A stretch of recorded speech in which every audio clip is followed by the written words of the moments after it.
हाय, तर आम्ही दोघं जण चाललो आहोत तीर्थपुरीला आणि तीर्थपुरीला आम्हाला जायचं आहे दवाखान्यामध्ये, कारण का माझा पाय खूप दुखत आहे. म्हणून मी एकटीच चालले, बाळाला घेऊन जात आहे. संघर्ष पण शाळेत गेलेली होती म्हणून मी तिला सोबत घेऊन गेले नाही. तर हे बघा ना, इथलं वातावरण हे बस स्टँड आहे. गावाकडचं बस स्टँड असंच असतं, त्यात काही वेगळं नाही. तर इथं छोटंसं आपलं बसायला ठेवलेलं आहे. इथं झाडाखाली तिथं थांबले होते मी आणि बस यायची वाट पाहत होते, कारण का बस गावामध्ये गेली होती. आता 12 वाजलेले आहेत. आता 12 वाजले तर बस आता 12ची येणार आहे. तर मला सकाळची बस भेटली नाही, तर आलेली आहे आता. तर ही बघा लालपरी येते आमच्या गावामध्ये. तर ही बघा इथे आली. आता आम्ही त्या बसमध्ये जाणार, तीर्थपुरी या गावामध्ये जाणार आहेत. तिथंच दवाखान्यात जायचं आहे मला. पण आता बसमध्ये काय दरवाजा उघडायला तर उघडत नव्हता, कारण का तो आतमधून लावलेला होता, तर तो कंडक्टरने उघडला.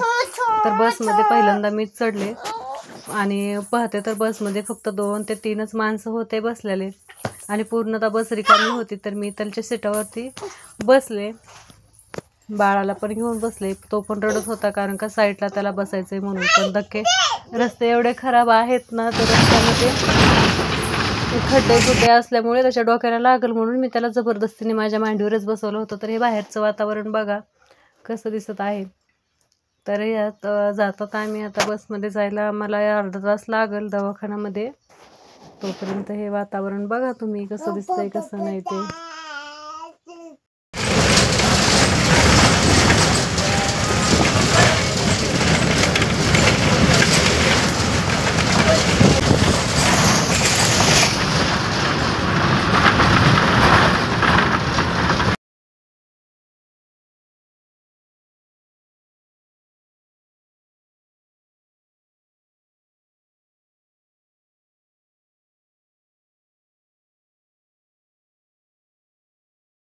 तर तीर्थपुरी आता जवळ आलेली आहे. तर आता जवळ आल्यास आता दवाखाना पण आता जवळच आलेला आहे, कारण का बसमध्ये खूप बोर होतं प्रवास करायचा म्हटलं की, कारण का मळमळ आणि उलट्या व्हायला चालू होतात.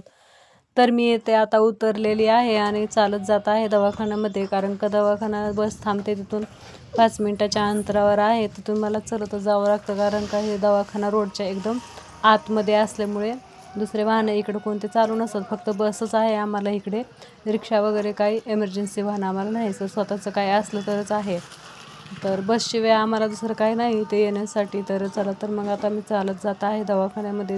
दवाखाना थोडासा राहिलेला आहे जवळ आणि मी दाखवते आता. तर इथे बघा आता दवाखाना आहे. तर मग आमचे व्हिडिओ तुम्हाला कसे वाटतात आणि आमचं काही चुकत असेल ते आम्हाला तुम्ही नक्की कमेंटमध्ये सांगून जा.